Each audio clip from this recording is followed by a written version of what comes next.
Welcome back to part 3 of oiling the Singer 114W103. If you find your nipple is making a clicking sound at every stitch, it means this pipe here lacks oil or alignment.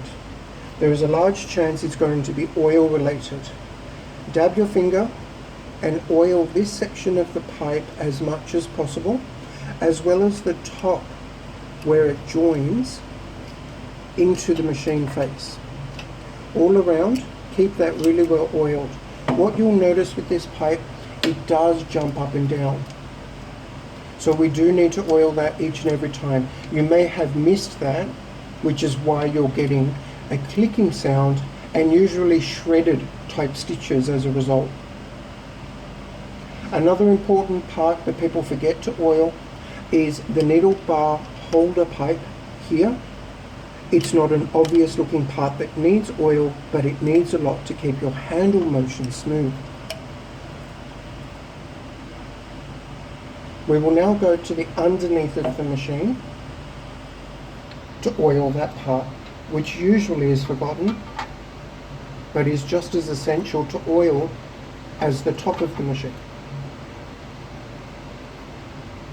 Put your cover back on, remove the leather belt. In most cases, you'll need to remove the leather belt. Make sure you always keep the flywheel in the correct direction while doing this, and lift your machine out from the table to access underneath.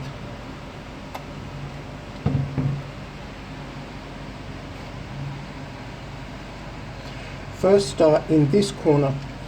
You need to oil any holes that you see and any junctions that you see. This is one of the areas you can over oil. Just have something on the floor underneath if you've got carpet or delicate floorboards, because this will always have oil on it and will always be dripping.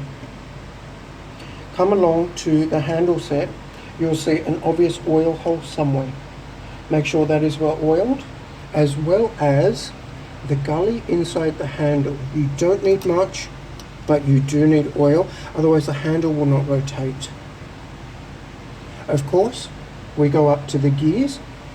We need to oil all of the gears that we see, the pairs, and wherever the rods join in to the castings. Make sure you don't miss any. Keep the handle rotating. Make sure that it distributes the oil onto all the gears, every tooth. And inside here ever so slightly. So this is between two gears here. You'll find a thicker pipe and a cutout in the pipe.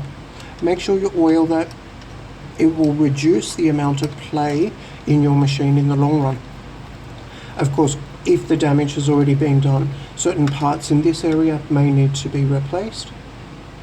Come up along to the top where the worm gear is, and we need to oil the thin pipe where the casting is. There's no hole for it, unfortunately, but what you can do is activate your machine, run the flywheel, and you'll see this thin rod moves.